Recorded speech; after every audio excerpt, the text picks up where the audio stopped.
Welcome back to Writing and Reading the Declaration of Independence. In this talk, we're going to continue looking at Thomas Jefferson in preparation. In particular, we'll turn our attention to June of 1776, when he wrote the draft Constitution for Virginia.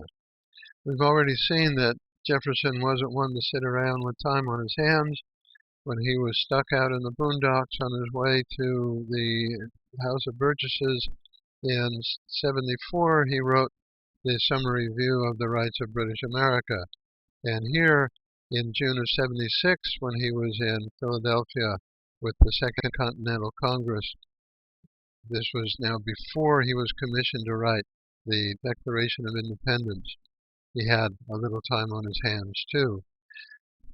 The Congress had made up its mind that the fight for independence would start. There's no question about that. And they had decided that the various colonies should write their own constitutions.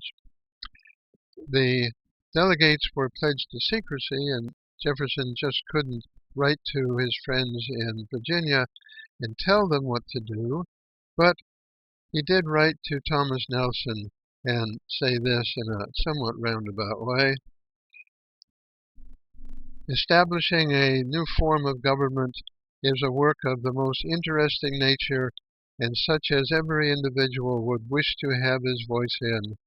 In truth, it is the whole object of the present controversy. For should a bad government be instituted for us in the future, it had been as well to have accepted at first the bad one offered to us from beyond the water, without the risk and expense of contest.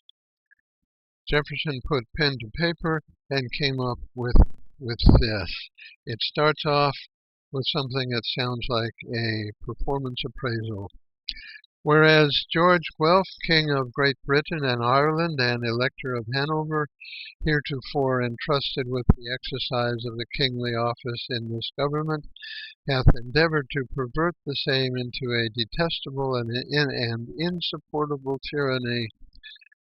There follows then a list of offenses. The structure of this is the same as the Declaration of Independence. That list of offenses, in fact, is the same, lacking one, that would appear in the Declaration of Independence. I'll skip it for now because we'll be looking at it later. At the end of all this, Jefferson completes his firing of the king, by which several acts of misrule the said George Guelph has forfeited the kingly office, and has rendered it necessary for the preservation of the people that he should be immediately deposed from the same, and divested of all its privileges, powers, and prerogatives. Having fired the king, Jefferson then concludes his draft constitution with something that sounds like it came out of Locke. It will thereupon become further necessary to re-establish such ancient principles as are friendly to the rights of the people, and to declare certain others which may cooperate with and fortify the same in the future. It wasn't more than a few days before Jefferson would be commissioned to write the Declaration of Independence, and he was in good shape to do it now.